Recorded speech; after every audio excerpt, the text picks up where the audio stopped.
नमस्कार। रात के 11 बजने वाले हैं जब मैं यह वीडियो बना रहा हूँ।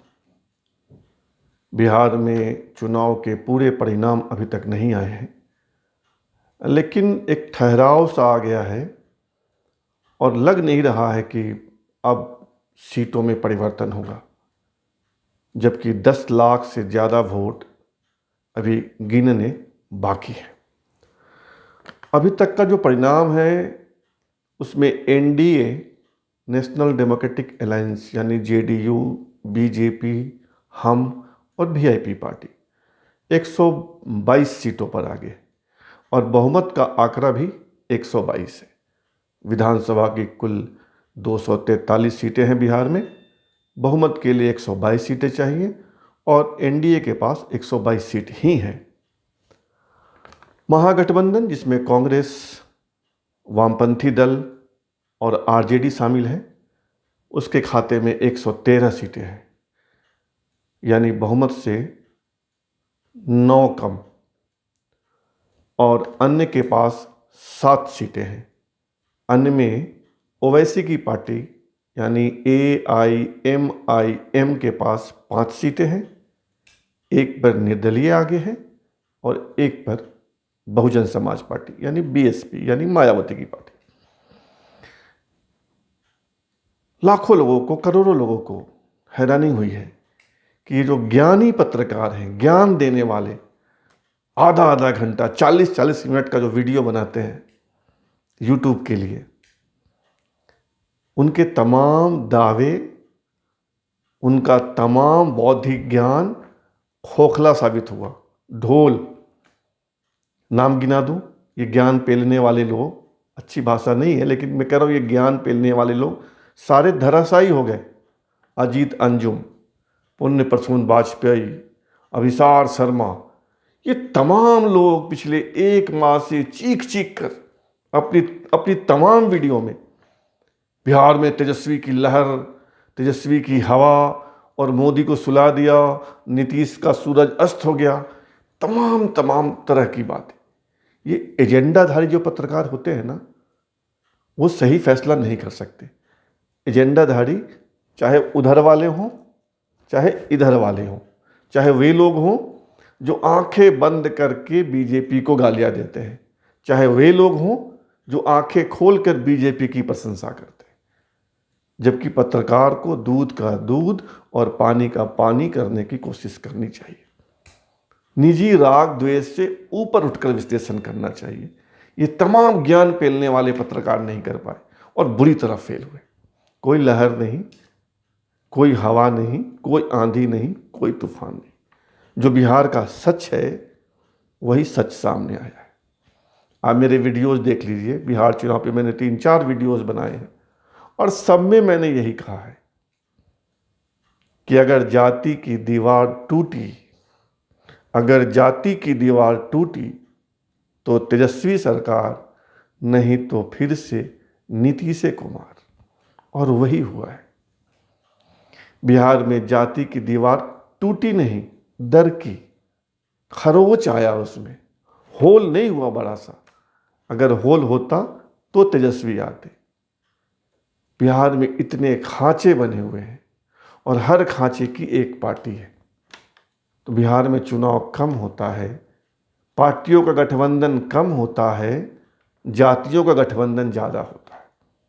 और मैं बार बार अपनी तमाम वीडियो में यही कह रहा था कि जब तक ये दीवार टूटेगी नहीं, कोई आंधी, कोई तूफान नहीं चलेगी और किसी एक पार्टी की सरकार नहीं बनेगी। और वही हुआ। अब आंकड़े देखिए। सबसे पहले बात आरजेडी की। आरजेडी को पिछले चुनाव में 81 सीटें आई थी और 81 सीटें तब आई थी जब उसने 101 सीटों पर चुनाव लड़ा था। इस बार आरजेडी 140 से ज़्यादा सीटों पर चुनाव लड़ी और उसके खाते में आई है 77 सीटें, यानी पिछली बार से 4 कम। और वह भी उस स्थिति में जब वह पिछली बार की तुलना में लगभग 40 सीटों पर ज़्यादा चुनाव लड़ी, फिर भी 4 सीटें कम आई। ऐसा क्यों हुआ? ऐसा इसलिए हुआ है कि आरजेडी के पास एकमात्र स्टार प्रचारक तेजस्वी यादव। दूसरा नाम गिना दीजिए, पार्टी में कोई नेता ही नहीं है। जगदानंद सिंह अच्छे विचारक हो सकते हैं, टेबल पर बैठ के प्लान बना सकते हैं, लेकिन क्राउड पुलर नहीं है, भीड़ को अपनी ओर नहीं खींच सकते। एक अकेला तेजस्वी। अगर यही लालू यादव होते तो स्थिति बदलती। ये 77 सीटें 87 भी हो सकती थी, 90 भी हो सकती थी, 100 भी हो सकती थी।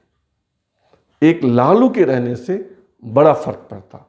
लेकिन अफसोस, चुनावी मैदान में लालू प्रसाद यादव नहीं थे।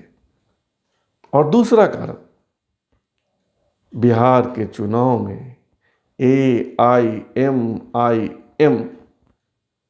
की घुसपैठ। 4-5 मुस्लिम बहुल जिले, अररिया, किशनगंज, कटिहार,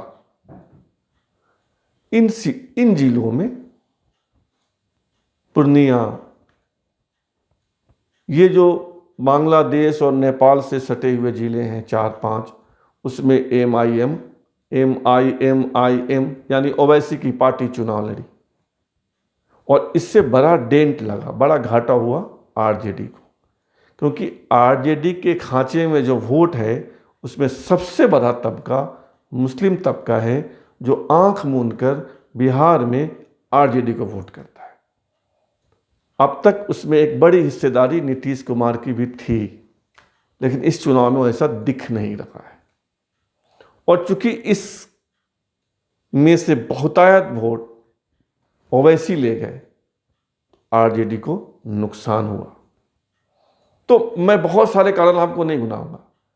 अगर आरजेडी की ओर से लालू यादव मैदान में होते, प्रचार तो कम से कम करते, अगर चुनाव नहीं लड़ पाते तो सजा मिली हुई है, शायद चुनाव नहीं लड़ पाते, लेकिन प्रचार अभियान में हिस्सा तो लेते। तो एक बड़ा घाटा लालू का नहीं रहना और दूसरा बड़ा घाटा ओवैसी की पार्टी का मैदान में होना। ये आरजेडी के 2 कारक रहे जिसके कारणों से कम वोट आई। बाकी कारणों का कोई मतलब नहीं, लोगों को गिनाने दीजिए। अब आता हूं कांग्रेस पर। पिछले चुनाव में कांग्रेस को 29 सीटें मिली थी, 29, और इस बार 18 सीटें मिलती हुई दिख रही है, एक कम या ज्यादा, यानी लगभग 11 सीटों का नुकसान। ऐसा क्यों हुआ? ऐसा इसलिए हुआ कि बिहार में कांग्रेस के पास न नेता है, न नीति है, न संगठन है, न खांचे में बटे हुए समाज में कोई खांचा उनके पास है, यानी जिसे बेस वोट बोलते हैं, आधार वोट बोलते हैं, वो कांग्रेस के पास कम से कम बिहार में नहीं है। तो अगर 70 सीटों पर चुनाव लड़के कांग्रेस 18 सीटें ला रही हैं तो बहुत बड़ी बात है। इससे ज़्यादा की उम्मीद उन्हें नहीं करनी चाहिए थी।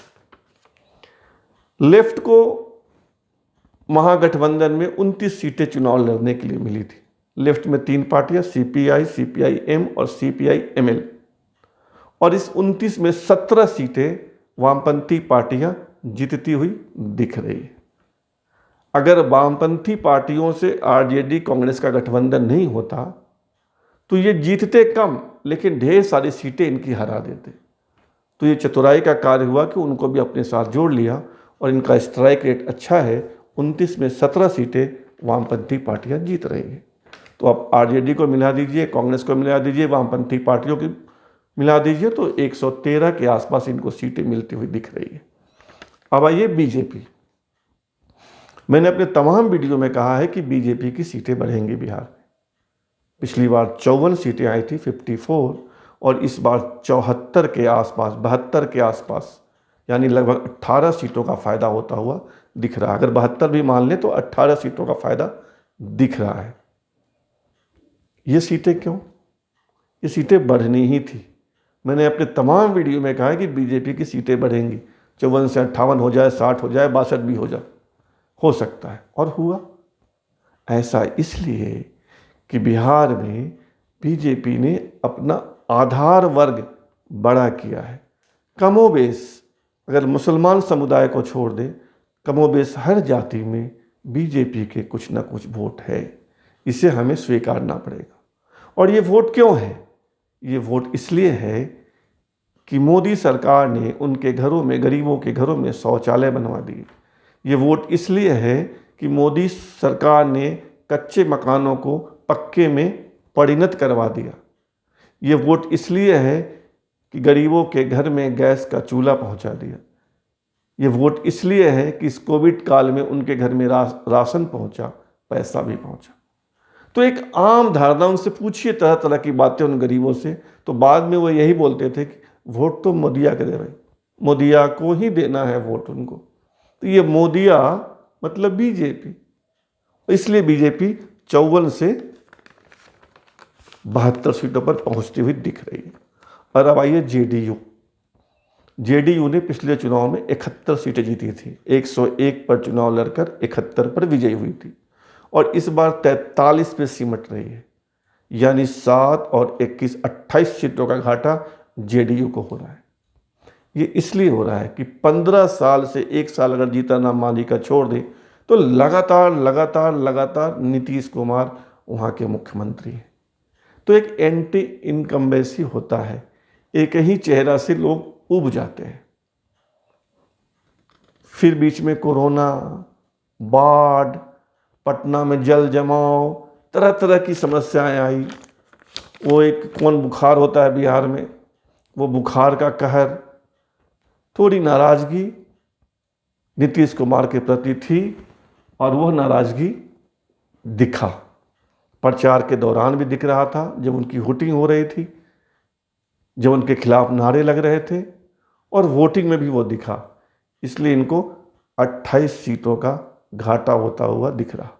मैंने अपने तमाम पुराने वीडियोस में कहा है कि अगर नीतीश कुमार को 40 से कम सीटें मिली तो बिहार में महागठबंधन की सरकार बन जाएगी, और अगर 40 से ऊपर मिला तो ये एनडीए की सरकार बन सकती है। आप सुनिएगा, मैंने यही कहा, वही हुआ, 43 सीटें मिल रही हैं। बिहार में जंगल राज भी चला, जो बीजेपी और जेडीयू ने जंगल राज चलाया, ये खूब चला। जाति की दीवार टूटी नहीं दर की, और अगर ये टूट जाती तो तेजस्वी मुख्यमंत्री होते। और मानकर चलिए, जब तक ये दीवार टूटेगी नहीं तब तक कोई पार्टी अपने बूते सरकार बना ले, सिंगल संभव नहीं है। क्योंकि वहाँ जाइए, यादव की पार्टी आरजेडी, कोयरी की पार्टी रालोसपा, मल्ला की पार्टी वीआईपी, मुसहर की पार्टी हम, जातियों की पार्टियां हैं, और जातियों की पार्टियां सरकार नहीं बना सकती। एक बीजेपी है जिसका कम या ज़्यादा सभी जातियों में वोट है, किसी में 5% हो, किसी में 50% हो, लेकिन है। तो आप मान के चलिए कि आगामी 10 साल नहीं, 20 साल नहीं, जब तक ये दीवार टूटेगी नहीं, बिहार में किसी एक पार्टी की सरकार नहीं बनेगी। चाहे ये ज्ञान पेलने वाले पत्रकार जितना जोर लगा दे, और चाहे जिसकी लहर चला दे, वो चाहे तो मोदिया की लहर चला दे, वो चाहे तो तेजुआ की लहर चला दे, लेकिन लहर चलने वाली नहीं है। ऐसे ही क्लोज कॉन्टेस्ट का जमाना रहेगा, और ये दीवार मुझे निकट भविष्य में टूटती नहीं दिख रही है, क्योंकि वहाँ नेता नहीं है बिहार में, जातियों की नेता है, जातियों के नेता है। जनता की बात में आज इतना ही, फिर मिलेंगे, तब तक के लिए नमस्कार। और आपसे आग्रह कि आप हमारे चैनल को सब्सक्राइब कीजिए, लाइक कीजिए, कमेंट कीजिए, शेयर कीजिए। धन्यवाद।